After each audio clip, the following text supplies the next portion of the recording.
it, I put pins in it. I'm going to take her up later, so once the patients start coming. Oh, that's good. That's cute. Yeah. So my other person, she's got throw on, and she has a little pouch in her belly, so I got to find some stuff in my stomach, you know. She's had the pouch for a while.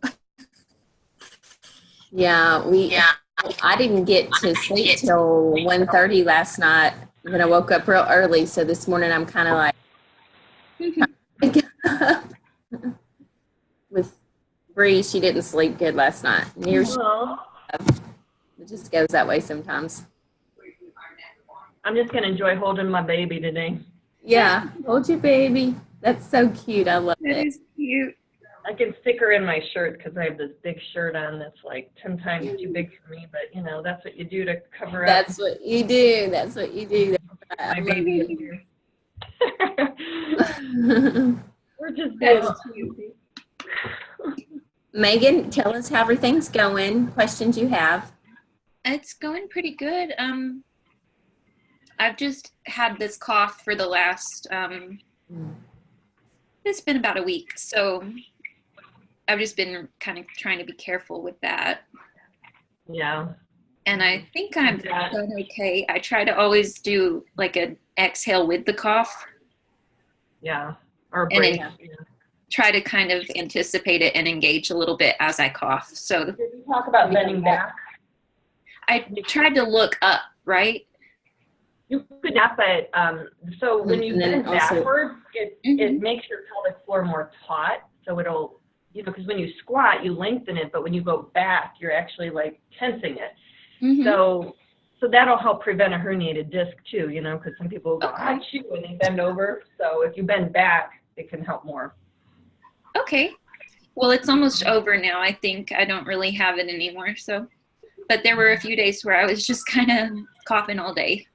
Well, and it's allergy, like we're hitting, our weather is horrible up here, but, you know, sinuses and the molds and the decaying leaves, you know, we're just starting to hit peak here. So a lot of us are stuffed up. So like we have these big allergy sneezes that just come out of nowhere. So that's when, you know, I try to bend backwards. So even with a sneeze, the same thing. That's a good idea. Yeah. That's a really good idea. Or stand in that power pose with your feet out, you know, like that posture of power pose is good because then you're engaging your pelvic floor already, and then the cough isn't going to increase so much intra-abdominal pressure and, you know, descend everything onto your pelvic floor. Okay. So I find myself standing like that a lot. Is that okay? Absolutely. Cool.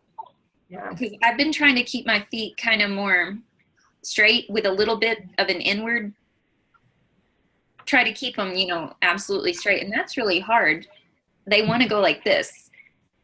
But correct alignment is this way. So correct alignment is that way. So I think that's good to work on that too, because then that can affect. I've been trying if you have to stand for a period of time though, that's when I would recommend when your feet going out, you know, because that way your pelvic floor is lifted. So just for your back's purpose, you know. Cool. Yeah, I have had some more back pain just because I've been holding my baby a lot more and carrying her a lot more because she's been sick, and so she's just kind of really all day, every day wanted to be right here. Yeah. So then you end up like swinging your hips forward a little bit, and that's the alignment thing that Olivia's talking about, because then you're like tuck your tail under and. I find it so hard. I want to put her on my hip so bad, but that's just really not good. So I try to really work my arms and hold her with my arms. And I am really good at putting Bree on the side and keeping my hips not this way, but this way. So you can do it if you keep your hips straight. I do it. It just depends on if I'm tired. So I move her around. If we're somewhere, I know she's 5, but if we're somewhere, she's little, a long walk or whatever, and she gets tired, or if like there's just a really busy street or a parking lot, you know, and I put her up, I'm really good about now focusing on my ribs in, and I can hold her to my side and she hangs on. It's your arm workout for sure, but you can do it and keeping those hips straight, and then do it in the front, hold her in the front, then move to the other. That kind of helps me not get tired. Moving around. That's good, because I really wanted to put her on my hips on Sunday, and then I was like, don't do it. That is just a bad idea. Don't do it. Don't your hip out. Mm-hmm. It's just Which when you is get hard tired, not that's to. what you kind of instinctively want to do. Yes, I But know. she's feeling a lot better, so Good.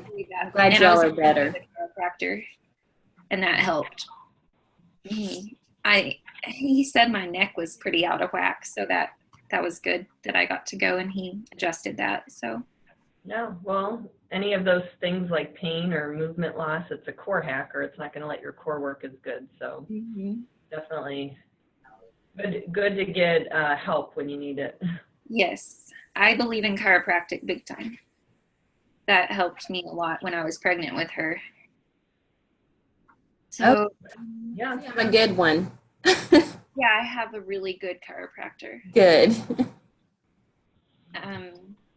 Trying to think of anything else that's been going on. I've been looking and trying to see, you know, like, is my depth looking better? It's hard to tell, but I think it is. Okay, good. And you didn't take pictures, right? No, because I was like, I never want to see this again. Okay. Isn't that awful? Because pictures are, so I'll have clients that go, I just don't know. And then they will take pictures and go, oh my gosh. I wish I had. Yeah, they will go, oh my gosh, I can't even believe this, because you get used to seeing yourself, you know, and then you just see it and see it. So it's hard to see the change. That's why please take pictures, because they just tell so much. I think I'll take pictures of now. You could do that, yeah. And then in a month, you know, go back and look and see. But I do think it is shallower. And that's just from how strong the heartbeat is, it's not as right there. So that's good. now, Janine, didn't you say that some people's heartbeats?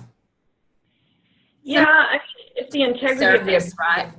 Yeah, your aorta could be just on the surface. I mean, that's how mine is. I'm kind of thin through my middle, and depending, I mean, as long as I'm not bloated, but like I'll lay on my stomach and I'll hear thump, you know, and then I get a little dizzy. So you don't want to stay there. If you start to feel dizzy, get out of that position. I remember in high school we would have to lay on the floor and do some exercises in gym, and I could feel my heartbeat in my stomach when I was in high school. So I figure I'm just kind of like you, and it's on the surface too. Yeah, some people are more, it's just an anatomical difference, you know, for different people. So, because actually right under my ribs, you can kind of see sometimes a movement there. So I think that's just where it is. Well, and especially if the abdominal muscles don't have a lot of thickness to them, which, you know, I think is part of my issue too. So, you know, if you don't have, like I said, good integrity of your abdominal wall, like that might improve as you get stronger. So, you don't want to make yourself pass out. No. That's getting a little better, I think. I don't feel quite as much, I know it's gross, but digestive activity. Because before I could almost feel everything that was happening. Like if I ate and then I laid down, I could feel all of that moving through me. And now you can't really feel it as much. But your movements are good, like you're not slow or... It's good. Okay.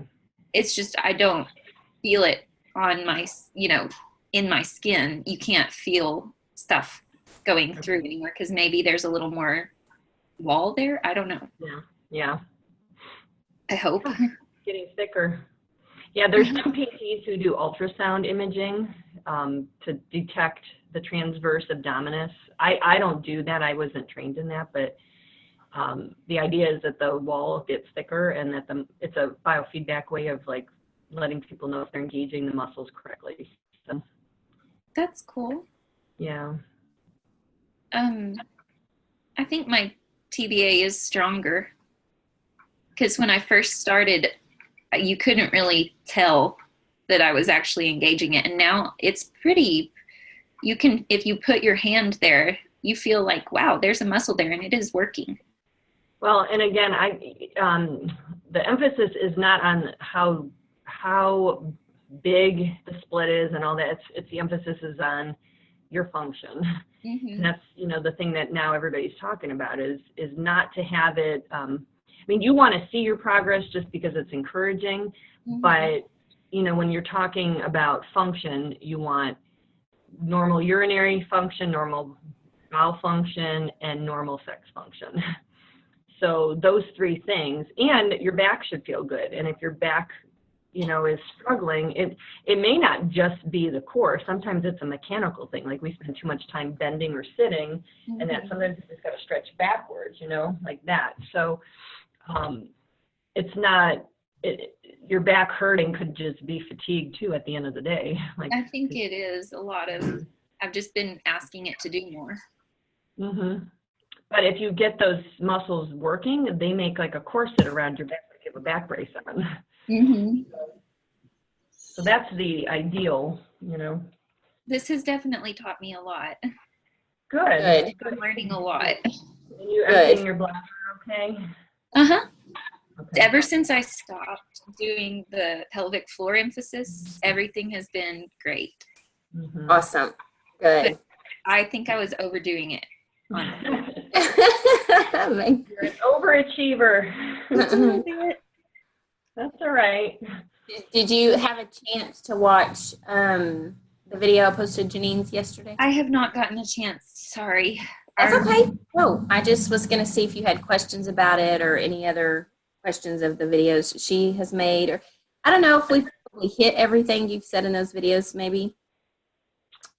Well, thoracic mobility and hip mobility are very important because if the segments above and below the core are moving, then the core can work right. But if things are stiff, then it's not going to work good. So it's again a core hacker, something that can really make it harder for your core to engage if your hips are tight or if your upper back is tight. So, and we talked about ways to check that. Lay on your back, put one foot on your knee, drop your knee down, make sure they're both even. Mm-hmm. When you stand, rotate, see how you feel turning and looking over your shoulder. And if one side's tighter, then that might need to be addressed with some trunk rotation. So that might be good to check off and on, huh? Yeah. Check off and on. I don't check mine every day, but there's days that I'm feeling stiff and I check it and I go, yeah, that's why. So. And and what? You kind of know because your hips are tight. Yeah. And if you do that, you go into like your side plank. Side plank, or I do the knee stirs where you move the ball in the socket of the hip and try to open up the hips. So do you feel like your hip mobility and thoracic is good, Megan? Yeah, I think my right hip sometimes gets a little stuck. So I do that in one of the first videos you sent, there was something about your hip. And I try to do that where I let it kind of open up. Mm-hmm. I do that in the morning sometimes if it feels tight. Where you sit and push on it Mm-hmm. and turn. Yeah, I like that exercise because it gets trunk rotation with hip mobility. So it kind of kills two birds with one stone when you just need a quick release. It feels good. Good. And Janine, do you have doing it on a couch or sitting up is better than the floor, right? Yeah, you don't want your legs to be straight because the hamstrings will restrict. Like if you're doing it with your legs straight, then you're not going to be in the right form. You're going to be tucked, so you want your back to be straight when you do it, like sitting upright. Okay. But the hamstrings will pull on the pelvis if they're tight. So you just want your legs hanging over something. I've had people tell me they do it at the top of their stairs too. Like if they don't have a good coffee table or a good couch or a good bed, they'll just sit at the top of their steps and their feet will hang over. So that works too in a hallway. Okay. If you have a second floor or a top, yeah. I'll try that. I'm pretty limber, and so pushing down, sometimes I don't feel things. So that's why I was thinking, even I like to try it just to see where I'm at and try to do that. So I think, okay, I've got to probably do this on my couch better or something. Yeah, a good couch. I mean, as long as it's not like a really slumpy couch, it should work. Okay. But or just the edge, an edge of the couch and stuff, so you're not sitting back on it. Yeah. I was going to ask about sitting positions.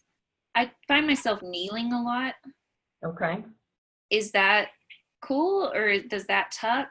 Like kneeling on your feet? Kneeling on my knees. Oh, like high kneeling, I guess. Yeah, tall kneeling. That's a great position. Yeah, okay. It's neutral. It's like standing, and you're engaging your core and your glutes as you do it. Okay. That's where I find myself all the time, like changing a diaper, because we have a low diaper changing table because I don't want her rolling off of something high. Yeah. And your feet are like this, right? So the tops of your feet are on the floor when you do that? Yeah, and they're kind of making a little sort of seat for your butt. Yeah. Yes. I always tell people if they do that, just to kind of do it in two ways. You can even do it, where your toes are getting stretched. You know what I'm saying? So you know what I'm saying when I say that? Your toes are kind of pushing. Yeah. So some people don't. What, Janine? I'm sorry. I misunderstood. I thought you meant you're not sitting on your heels, but you. Well, but sometimes you are I do that too. Sometimes I'm just on my knees, and my knees are the only thing. And my legs. That's a great. If you do that, it's really good. I feel like I can't do anything with this baby. So that one would be like my knees, and then my feet are out back. Yeah, so you're talking like you'll sit like this. Yeah, I've done that, but I also do the sometimes high kneeling where it's just my knees. Yeah, I do that a lot too. Yeah, this is a great position to engage your butt. But if you're sitting like this is great too, because like then you can stretch overhead and like work on your back, your alignment of your back. Okay, those are my two go-to positions. So if you find that your knees are too tight, you can sit on a pillow or a roll or something. So I do those two all the time. They're just more comfortable to me than sitting cross-legged. I don't know why. Yeah. I always have one leg and it's when I'm cross-legged. As long as your feet aren't out, do you know what W sitting is? No. Kids will sit on their feet like that, but their toes will be out like a frog. And when they do that, it's usually low-tone kids who don't have a lot of core. So when I see these people as adults, they can't sit Indian style, like they can't open up their knees. Because there's so much internal hip rotation. Their hips have been rotated too far inward, but they're doing that as a mechanism to hold their stability because they don't have any stability. So, and that's usually like a child who has a developmental delay or something like that. So that's called W sitting. As long as you're not, I can't even do it. I mean, I'll hurt myself, but it's like sitting with your feet out. Like no, I can't do that. That would hurt. Yeah. I know. But if you ever see your kids doing that, don't let them do it either. And I saw kids do that. Yeah. I remember I had a couple and I was like, how do you even get in that position? Well, it's because they can, and then they don't have rotation going the other way. So then they can't open up their hips. So when I see these women postpartum, and I think I've seen a couple guys with it too. They're just, their hip range of motion is terrible because they overstretched one side of the hip capsule, but they didn't strengthen the other side. So, wow. Yeah. And then something came to mind when you say it's just more comfortable.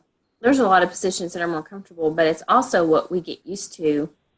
And, challenging yourself and sitting even in Indian style or whatever and swapping your legs, it's going to work your muscles in different ways. And so sometimes we're not used to that.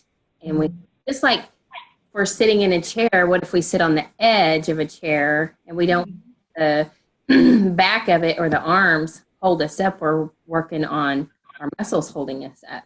So it's always good to get more movement, different positions. Different positions is good. Yeah, floor time. I do in the morning more of the hard ones, but by evening when I'm tired, I just do what I like. Yeah. Because I'm like, we all do. So that I get lazy in the evening. But I was going to ask too, in the car, I am not comfortable in the car anymore because I feel like I'm being pushed back. Like my butt is sinking down into the seat. So I wadded up a towel and put it at the back. You don't have to put it behind you. You could sit on something. So like my lumbar roll, and I'll just show this, but like I sit on something like this in my car. So that gap, because most of the seats are tipped this way. Yes, we should be here. And we're like that. And so then we're tucking our butts under. Yeah. So I think somebody needs to redesign some cars. It drives me crazy. I know. And that work for you, Janine? It makes you feel more comfortable what you sit on? Yeah, and it makes me taller, which is tough because then I feel like my head's hitting the top of my car. But then I just open up my moonroof and I'm good. So, or my sunroof. But, what's that? You sit on top of that? I sit on it, yeah. So that way my hips, because you want your hips to be, you want to be sitting this way or this. You don't want to be back. Okay. So you don't want less than a 90-degree angle between your hips and your trunk. Okay. So you don't want an acute angle. Like you don't want your knees up in your chest. Like we talked about the squatty potty and going to the bathroom. Well, that's just for that. That's not how we should be sitting on our couch, or that's just for the few minutes you're sitting on the toilet. But other than that, we should be more like hips higher than the knees. Yes. What about the cultures though because we hear, so this brings me to something different. Like people sitting in Eastern squats a lot. Is that like their heels are on the ground? Yeah, their heels are on the ground, deep squat. Yeah, but you don't spend like hours in that position, right? No, but a lot of cultures do. Like African, I've seen. Yeah, and they have like 360 mobility doing that. But they have really great, like I have a friend who's a midwife and their pelvic floors she said, you never have to do episiotomies or anything like that. Yeah. If you're in the movement community, they teach you to sit more like that, and they teach you they teach you a lot of movement as well. So, so when I've heard you say that, so I know there's like a difference there. Well, I would say it's a difference between Western and Eastern. If we spent more time like that, that would be totally different. But like, I can't imagine with a laptop sitting like that. Most of us are sitting, but when we sit, are you trying to squat? So I do that. I practice. I do that. Sitting on a foam roller right now. So that's fine. So I did. That's why I was asking. I thought, if your back is straight, if you're that way, not good. But you know the difference because you probably have the range of motion to do that and to keep your back straight. It's the people that hunch into it, which when we're sitting like in a chair or a car seat, we kind of slump into it. So I think it's more of the static positions. Like right now, you're engaging a lot of muscles, Olivia. That's a good exercise pose. But people that sit in their car, they're not engaging their muscles, they're just slumping into it. So when you're sitting for a long period of time watching a movie or sitting at your computer, like typing away, that's the difference. Is you should have your hips higher than your knees when you're like in those positions, just because if you don't, you'll probably slump, the average person. That's an awesome way because not everybody's going to do this, and not everybody's going to try to do that, or they're not able to in an office. Right. Well, the hamstrings are going to limit you. So, like, for example, my hamstrings are tight. If I go to touch my toes, I can only go so far because if I'm hinging, that's as far as I go. The rest is going to be back, and look at my upper back. That's going to be bad. So if you can keep your thoracic straight, then that's okay. But most people can't. Okay. All right. Are Eastern squats safe with the diastasis? Yeah. Okay, because I wanted to do them, but I've kind of been like, well, I'm not sure if that's going to put pressure. You keep your breath going. You don't hold your breath.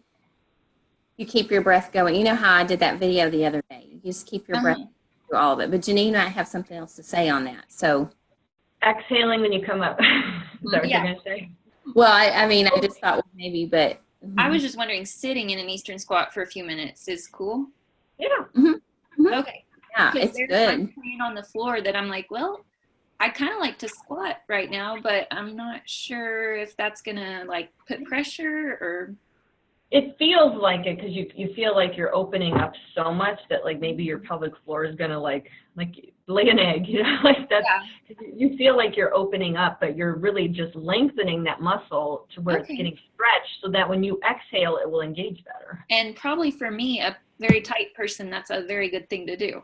That's exactly what I was going to say. I mean, I wouldn't even worry about that with you. This is going to open it up and lengthen it. Yeah, especially if your knees are out a little bit when you do it. Oh, that's how it's most comfortable, is having my knees out more. Yeah. So, okay, well, I will do some more of those. Those are fun. Yeah, some people don't think those are fun, but. And even, do you know, are you familiar with child's pose? I've heard of it, but I can't think of what it looks like off the top of my head. Here, let me show you here. Okay, so I usually use a bolster just because it's hard if you don't, can you see? Yeah. So same thing, you know, you're sitting on your feet, but you can go without this if you want. But when you stretch forward, your back has to be straight. Like you can't be all rounded, you know what I mean? So you can do that with your knees apart, which is similar because your knees are up, you know, it's like whether you bring your knees to your chest or your chest to your knees, it's the same thing. And then just keep your breath. Okay. Yeah. Most women hold their breath, and that's creating the downward pressure. Yeah. Oh, yeah. Yeah. It's okay to, because the other day my husband was like, why don't you try laying on your stomach? And I said, no, I don't want to do that. And he was like, just try it. And I said, I can't, because I didn't think putting that kind of pressure on that would be good. But he kind of talked me into it, so I did, and it was fine, but I don't want to stay there. Is your stomach bulging when you do that? No, not laying on it. I just thought, I don't have a lot of integrity in that abdominal wall, so I don't know about my weight being on it. Is that a good plan? I don't think it's a bad thing. I mean, as long as you're not bulging, like if you come up on your elbows and you start to bulge or your ribs start to flare, then like if you've looked at Pilates does a description where they, like if you're laying on your stomach, you don't want your back to sag. You want it to be kind of engaged a little bit. So like if you're up on your elbows, you're kind of imagining that somebody is lifting you with a towel, like in your lower belly up towards the ceiling, like you're on a suspension. Can you picture that? Mm-hmm. So like you're feeling like your belly is lifted a little bit like that, instead of like just sagging towards the floor. Okay. Yeah, I get that question a lot with women wanting to sleep on their bellies. And I don't like to sleep on my belly at all. that have diastasis, and I just mainly talk about sleeping on your side or on your back, not necessarily on. Yeah, I don't think it's bad if you're just, I mean, sleeping on your stomach is bad for the neck, you know, because your head's like this. Mm-hmm. So I don't like stomach sleeping for that reason. But I think for short periods of time, you could go on your stomach if your stomach's engaged. He just said, I don't want you to have something that you're scared of doing. Yeah, like here, let me show you. Sorry for. So it was kind of more of a fear thing. And he was like, just do it. I bet you can. So I did. And I've put. So you can kind of like lift up. Well, maybe not lift that high, but like you're just envisioning that someone's holding you there towards the ceiling. So if you can do that, that's actually a good exercise. It's almost, as long as, again, you're not bulging. But if you're bulging, then you're not ready for it. So it's cool to stay engaged and do it. Yeah. So you want to sleep there because you're not going to be engaged while you're sleeping. Right. You just want to play with it during the day. You can do it while you're engaged. As long as what, Janine? As long as just the bulge, just aware of like tenting or doming. Yeah. I've even put something underneath my hips or how I do it, and it's comfortable there as well. Or I guess I'd have to, can't really show y'all right now, but that's okay. I can do it later. What else was I going to say? I just kind of put something under how I do it, my hips, but it even, instead of my everything sagging, it kind of makes me go like that. Same kind of thing. You're just using a prop instead of your muscles. Yeah. Mm-hmm. That's like a wedge would be good. Yes, like a wedge or something. A rolled up towel I've done. And that just makes it more comfortable, because I noticed when I lay on my stomach, it has hurt my lower back. But what's funny, I can't sleep on my back very long. My arms go to sleep. That's really strange. I don't understand that. But I wonder if a neck thing. A neck thing? Yeah. I don't know. That's what I was wondering. I'm thinking, like this probably. But even if you sleep, like I sleep on like a thin pillow, or not even a pillow if I'm on my back. So I just always think, why are my arms going to sleep?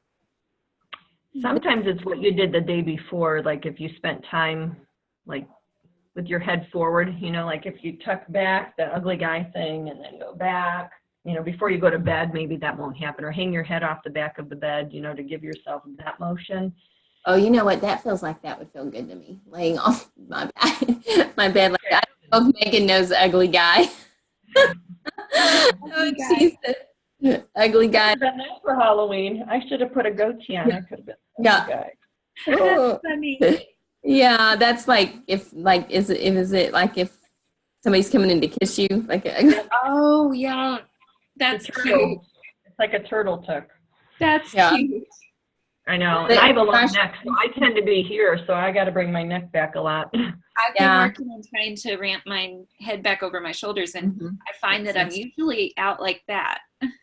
We are, because of our phones, because of our computers. I mean, I have to constantly be stop doing that, And that's why it's important that your thoracic is good, because if you're hunched here, then your head's forward. But if your back up here is straight, you're going to tend to be on your body. So it's all like the pelvis is the basement or the foundation of the house, and everything stacks up on top of it. So that's why like people can have pelvic issues with neck issues, and of course clenching here affects the pelvic floor, and we've talked about that too. So it's all connected. Yeah. But yeah, you've done great. I mean, I think you just have to keep working at it, and I get frustrated because I'm like, well, when am I gonna, see stuff? But I feel better. It's like losing weight when people go on fad diets. I mean, they're doing it temporarily and then they gain the weight back. You're in this for the haul for the rest of your life. So you want to do it slow and deliberate so that you're going to have the gains later, So, and like Olivia said, if you take pictures, then you can see the progress, where maybe you can't see it because you're not seeing the change every day. Right. So I feel better, though. I am not, when I'm holding my daughter who is getting heavier every day, I'm not feeling like I'm falling apart. Good. And I don't feel like my insides are hanging out anymore. Now they still are I still got a pretty good diastasis. I can tell it's still pretty, it's not small, but it's getting stronger. So good. And everybody's healing is different. Mm-hmm. Really, everybody wants to. Their question is where will I be in 8 weeks? I don't know. I don't know how far it will go, but I know you're going to be functioning better for sure. Mm-hmm. Some women close up faster, but what if you just don't ever know.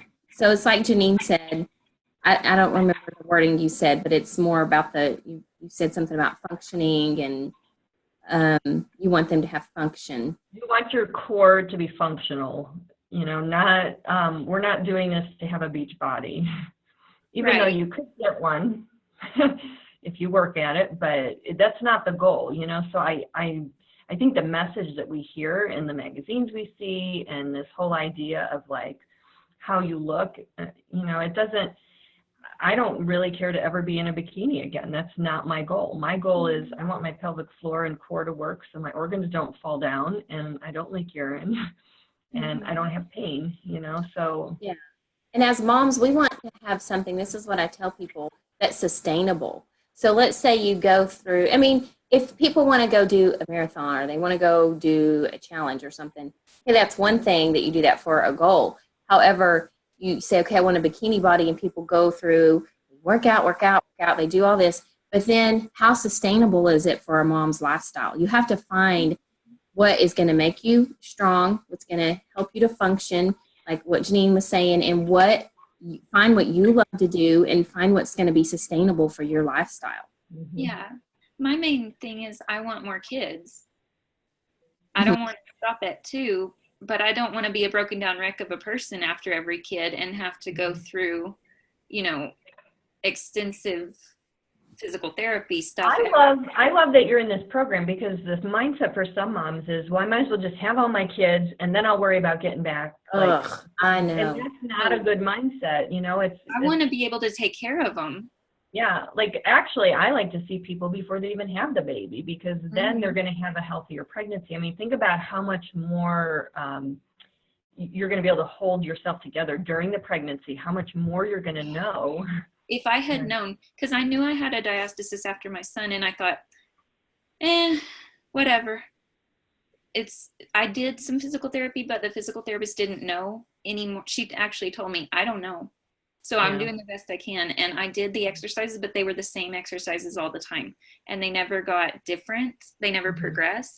And then we moved. And so I was like, well, I'll just keep doing those. And it didn't get really any better. And then I got pregnant again, and I thought, whatever.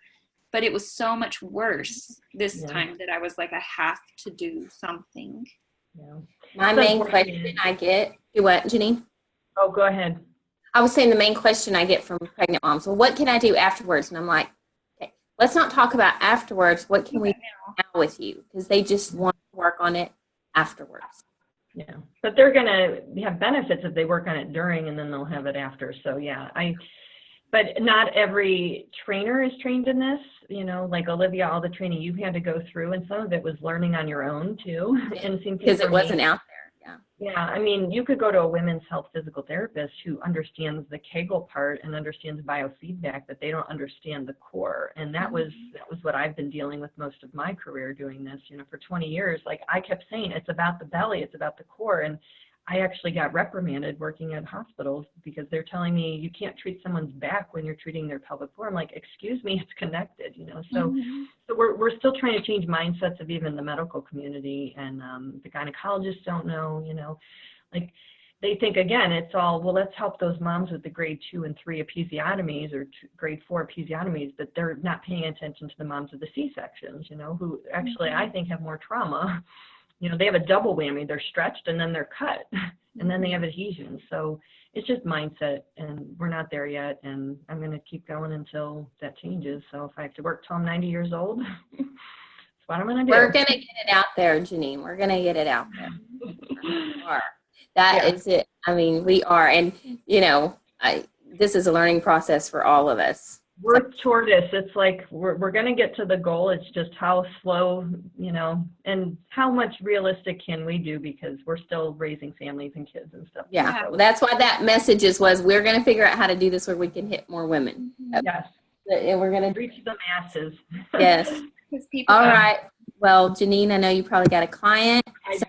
I do. So, all right. Happy Halloween. And thank you. All right. I'll talk to y'all later. Y'all next week. I'll see you tomorrow, Olivia. Yes. 1:00. Okay. Bye-bye. Bye, guys. Bye. Bye.